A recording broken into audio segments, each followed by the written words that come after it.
할렐루야. 우리 아름다운 가족 여러분 안녕하세요. 오늘도 말씀 앞에 찾아 나오신 여러분 한 분 한 분을 주님의 이름으로 축복하고 환영합니다. 하나님께서는 말씀 안에 거하고 믿음으로 사는 성도들을 축복하시고 또 큰 위로와 또 하늘의 능력을 베풀어 주십니다. 오늘도 그 힘으로 넉넉히 살아가게 되실 줄로 믿습니다. 아멘. 고린도후서 5장 1절에서 10절 말씀 보시겠습니다. 오늘은 7월 15일 금요일이고요. 고린도후서 5장 1절에서 10절 말씀 보시겠습니다. 만일 땅에 있는 우리의 장막집이 무너지면 하나님께서 지으신 집 곧 손으로 지은 것이 아니요 하늘에 있는 영원한 집이 우리에게 있는 줄 아느니라. 참으로 우리가 여기서 탄식하며 하늘로부터 오는 우리 처소로 덧입기를 간절히 사모하노라. 이렇게 이 부분 우리가 벗은 자들로 발견되지 않으려 함이라. 참으로 이 장막에 있는 우리가 짐진 것 같이 탄식하는 것은 벗고자 함이 아니요 오히려 덧입고자 함이니 죽을 것이 생명의 삼킨 바 되게 하려 함이라. 곧 이것을 우리에게 이루게 하시고 보증으로 성령을 우리에게 주신 이는 하나님이시니라. 그러므로 우리가 항상 담대하여 몸으로 있을 때에는 주와 따로 있는 줄 아노니 이는 우리가 믿음으로 행하고 보는 것으로 행하지 아니함이로라. 우리가 담대하여 원하는 바는 차라리 몸을 떠나 주와 함께 있는 그것이라. 그런즉 우리는 몸으로 있든지 떠나든지 주를 기쁘시게 하는 자가 되기를 힘쓰노라. 이는 우리가 다 반드시 그리스도의 심판대 앞에 나타나게 되어 각각 선악간에 그 몸으로 행한 것을 따라 받으려 함이라. 아멘. 성도 여러분, 예수 믿는 목적이 무엇일까요? 옛날에 할머니, 할아버지들께 여쭤보면 왜 예수 믿으세요? 물어보면 거의 다가 천당 가려고 믿지 천국에 대한 얘기 참 많이 하셨던 것 같습니다. 오직 예수 믿는 궁극적인 목적, 구원받고 천당 가기 위해서. 그러니까 그만큼 이 땅에는 희망이 없었던 것이죠. 참 시절적으로도 시대적으로도 가난하고 고통과 괴로움이 참 많았던 시대 아니었습니까? 그래서 하나님의 나라에 대한 소망이 아주 컸습니다. 그런데 요즘은 어떻습니까? 삶이 좀 편해지고 소득이 높아지면서 점점 하나님 나라를 잊었습니다. 찬송가에 저 높은 곳을 향하여 라는 찬송도 있는데요. 이 장례식장에서만 부르지 평소에 예배 때는 이 찬송가 잘 부르지 않습니다. 예수 믿으면 부자 되고 만사형통하고 이런 쪽으로 흐르기 시작했습니다. 여러분, 물론 기독교는 이 세상에서의 삶을 부정하거나 죄악시하는 종교는 아닙니다. 이 세상도 중요한 것이죠. 그래서 하나님의 나라는 죽어서만 가는 천당만 있는 것이 아닙니다. 이 땅에서부터 하나님의 나라가 이루어지기 때문에 이 땅에서도 이 천국의 하나님 나라를 구현해낼 필요가 믿음의 성도에게는 있는 것입니다. 그래서 우리가 죽어서 가는 천당 가기 위해서 예수 믿는다라고 한다면 신학적으로는 반쪽짜리라고 할 수 있습니다. 이 세상에 희망이 없기 때문이죠. 과거 우리 믿음의 선조들은 이 세상에서 하나님의 나라가 이루어지는 것에 대해 기대가 부족했다면 오늘날 우리들의 문제는 무엇이죠? 현세의 하나님의 나라에 대한 기대가 너무 커서 죽어서 가는 영원한 하나님의 나라, 이 천국에 대해서는 별 관심이 없다라는 것이 문제입니다. 벌써요, 제가 죽어서 가는 천국 설교를 하면 관심이 별로 없죠. 저도 오늘 이 본문 고린도후서 5장의 말씀, 이 장례식에서나 이 말씀을 전하지 평소에 이 말씀을 전하면 별 관심이 없다라는 것입니다. 성도 여러분, 이 세상의 삶은 잠깐이라는 것을 꼭 기억하시기를 바랍니다. 고린도후서 4장 18절에 보면 보이는 것은 잠깐이요 보이지 않는 것은 영원함이라 했습니다. 눈에 보이는 이 땅의 삶은 천년 만년 살 것 같지만 그렇지 않다는 것이죠. 눈 깜짝할 사이에 금세 우리 인생은 세월에 따라 흘러가는 것. 그래서 우리가 오늘도 관심을 갖고 또 소망을 품고 봐야 할 것은 바로 영원한 나라, 그리고 우리가 가는 곳은 바로 천국, 그 나라라는 것을 우리는 꼭 기억해야 할 것입니다. 그래서 오늘 바울은 이 땅에서의 천국을 복음 전파해서 모든 사람들이 예수 그리스도를 영접하여 새 사람을 덧입고 믿음 안에서 사는 것, 이 땅에서의 이것이 천국이라면 또 다른 천국, 죽어서 우리가 가는 영원한 하늘나라, 거기는 죽음도 없고 질병도 없고 눈물도 없는 그 천국을 사모하라, 천국의 소망을 두라고 말씀하고 있습니다. 1절에 보시면 만일 땅에 있는 우리의 장막집이 무너지면 하나님께서 지으신 집 곧 손으로 지은 것이 아니요 하늘에 있는 영원한 집이 우리에게 있는 줄 아느니라. 땅에 있는 우리의 장막이 무너지면, 여러분 이 말씀은 우리 육체가 이제 수명이 다하면 죽게 된다는 것입니다. 그런데 우리가 이렇게 죽게 되면 거기서 끝나는 것이 아니라 하나님께서 마련해 주신 집이 있다는 거예요. 하나님이 마련해 주신 집. 그런데 그 집은 사람의 손으로 지은 것이 아니라 하늘에 있는 영원한 집이 우리에게 있다라는 것이죠. 성도 여러분, 이 천국은 기독교 신앙의 핵심 중에 핵심이라고 할 수 있습니다. 세상 사람들은 죽으면 거기서 끝이다 라고 생각하지만 절대 그렇지가 않습니다. 죽음이라는 것은 한 사람도 예외 없이 다 통과해야 합니다. 돈 많은 스티브 잡스도 죽음의 문을 통과했고 삼성의 이건희 회장도 죽음의 문을 통과했습니다.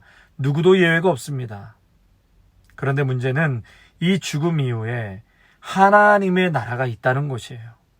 그리고 그 하나님의 나라는 영원하다는 것입니다.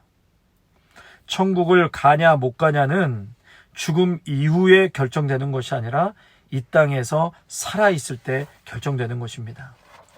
여러분, 죽은 다음에 예수 믿는다고 하면 이미 늦은 것이에요.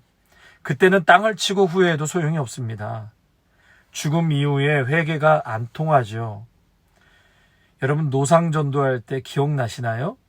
불신지옥 예수천당. 저 한국에 있을 때 지하철에서 참 많이 들었는데요. 불신지옥 예수천당. 예수님을 믿고 죽어야 천국 가는 것이고 불신앙은 지옥이라는 것입니다. 아무도 가보지 못했으니까 여러분 50대 50이라고 생각한다면 믿고 죽어야 하지 않겠습니까?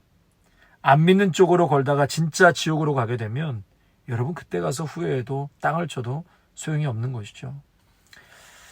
계속해서 2절에 참으로 우리가 여기서 탄식하며 하늘로부터 오는 우리 초소로 덧입기를 간절히 사모하노라. 우리가 여기에 있어 탄식한다. 바울은 현재 질그릇과 같이 연약해진 몸과 또 사역 가운데 겪는 많은 고난 때문에 탄식하고 있다는 것이죠. 그래서 하늘로부터 오는 우리의 처소로 덧입기를 내가 원한다. 이 얘기는 바울은 이제 죽음 이후에 새로운 몸으로 부활하게 될 것을 간절히 소망하고 있다는 것입니다. 이렇게 이 몸은 우리가 벗은 자들로 발견되지 않으려 함이라. 벗은 자들로, 이 얘기는 수치를 말하는 거거든요. 예수님께서 수치를 당하셨잖아요. 십자가에서 벌거벗은 몸으로 수치를 당하시고 돌아가셨지만 수치로 끝나셨나요? 아니죠. 하나님께서는 예수님이 그저 수치로만 당하게끔 내버려 두지 아니하시고 어떤 옷을 입혀주셨죠? 부활의 새 옷을 입혀주셨습니다. 부활의 새 옷. 여러분, 그 새 옷을 예수님께만 입혀주시지 아니하고 우리에게도 그렇게 입혀주신다는 것입니다. 4절과 5절에 보면 바울은 이제 우리가 이 장막에서, 그러니까 이 육신의 장막에서 살다 보면 무거운 짐에 눌려서 신음하고 있다, 탄식한다, 이런 고백을 했습니다. 그러니까 이 세상에 산다는 것이 참 고통이고 무거운 짐을 지고 가는 삶이라고 할 수 있습니다. 거기에 육신은 점점 쇠약해지고 세월이 지나면 몸은 병들고 여기저기 망가지는 것이 당연한 이치이죠. 그래서 몸을 입고 산다는 것은 그 자체로 고통입니다. 성도 여러분, 죽는다는 것 참 무서운 것이죠. 저도 죽음이라는 게 참 두렵습니다. 이 죽음이 안 무서울 사람이 없을 것 같습니다.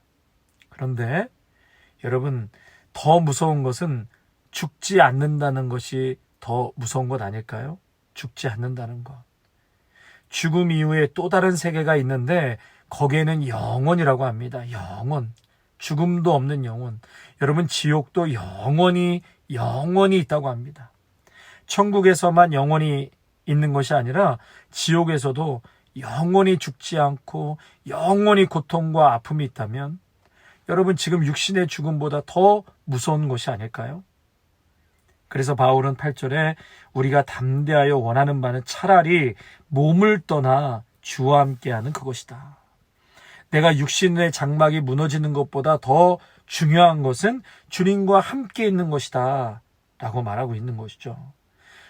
내가 몸을 떠나 주와 함께 거하는 것을 내가 소망한다.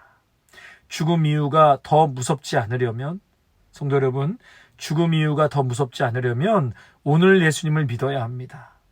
또 예수님과 함께 거하는 삶을 살아가시기를 축원합니다. 여기서 덧입는다라고 그랬습니다. 이 얘기는 예수의 생명으로 덧입는다라는 것이에요. 죽음을 능가하는 예수님 안에 있는 영원한 생명의 옷을 덧입음으로 하나님 나라 천국에서 영원히 기쁨과 평안으로 살아가게 될 것이다. 그러므로 차라리 나는 몸을 떠나서 주와 함께 거하는 것을 소망하겠다. 죽음도 두렵지만 그것을 넘어서 주님과 함께 거하는 그 소망이 죽음을 넘어선다는 것이죠. 아멘. 그래서 바울은 우리가 마음이 든든합니다. 우리는 차라리 몸을 떠나서 주님과 함께 살기를 바랍니다. 이 얘기는 목숨이 위협을 당하는 상황에서도 혹은 죽음을 예견하는 상황에서도 이 땅에 미련을 두지 않고 하늘에 항상 소망을 두고 살겠습니다. 마지막 10절입니다. 우리가 다 반드시 그리스도의 심판대 앞에 나타나게 되어 각각 선악간에 그 몸으로 행한 것을 따라 받으려 함이라. 이제 마지막 날에는 그리스도의 심판대 앞에 서게 되는데 성도들도 그 심판대 앞에 서게 된다. 각 사람은 선한 일이든지 악한 일이든지 몸으로 행한 모든 일에 따라 마땅한 보응을 받아야 한다. 그래서 마지막 때 예수님 심판대 앞에는 모두가 행한 모든 일에 따라 심판을 받는다. 성도도 범한 모든 죄는 용서받게 되지만은요, 심판대 앞에 서는 것 자체는 면제가 되지 않는 것입니다. 그러나 예수 믿고 예수님 안에서 거듭난 인생과 영혼은 심판대 때 비록 쓰지만 우리는 천국으로 향하게 되는 것이죠. 성도 여러분, 오늘도 이 귀한 말씀 붙들고 우리의 장막집이 이제 곧 무너질 때가 오게 되는데 결국은 하나님께서 지은 집, 그 천국에 대한 늘 소망을 품고 영원한 것에 마음을 갖고 살아가시는 우리 귀한 믿음의 성도님들이 되시기를 바랍니다. 아멘. 기도하겠습니다. 하나님 아버지, 오늘도 귀한 말씀을 통하여서 깨닫게 하여 주시니 다시 한번 감사를 드립니다. 현대를 살아가는 우리들에게 천국에 대한 소망이 과연 얼마나 사모하고 생각하며 믿음 생활하는지 다시 한번 돌아보게 하여 주시옵소서. 하나님, 육신의 장막은 언젠가는 병들고 또 망가지고 죽음의 문을 통과할 수밖에 없는 인생이라는 것을 다시 한번 깨닫게 하여 주시옵소서. 잠시 잠깐 피었다가 사라지는 안개와 같은 인생인데 오늘도 땅만 보며 세상 것에 마음 빼앗겨 살아가지 않게 하시고 눈을 들어 하늘을 바라보고 죽음 위에 있을 영원한 하늘나라, 그 천국을 바라보면서 오늘도 하나님 천국에 대한 욕심을 갖고 믿음 생활 해나갈 수 있는 저희 모두가 되게 하여 주시옵소서. 하나님, 우리의 육신의 장막에 하나님의 생명의 옷으로 덧입혀 주시고 여기서의 우리의 인생이 끝나는 것이 아닌 우리가 죽고 난 후에도 영원한 천국이 있다라는 것을 기억하여 오늘도 천국의 소망을 갖고 모든 환난과 어려움을 넉넉히 이겨나갈 수 있는 믿음의 성도들이 되게 하여 주시옵소서. 예수님의 이름으로 기도하옵나이다. 아멘. 사랑하는 성도 여러분, 영원한 하나님의 나라를 바라보면서 이 세상에서 환난과 고통과 역경을 능히 이겨내시고 또 살아갈 수 있는 그런 여러분 모두가 되시기를 주님의 이름으로 축원합니다. 승리하십시오. 또 주일날 예배 때 뵙겠습니다.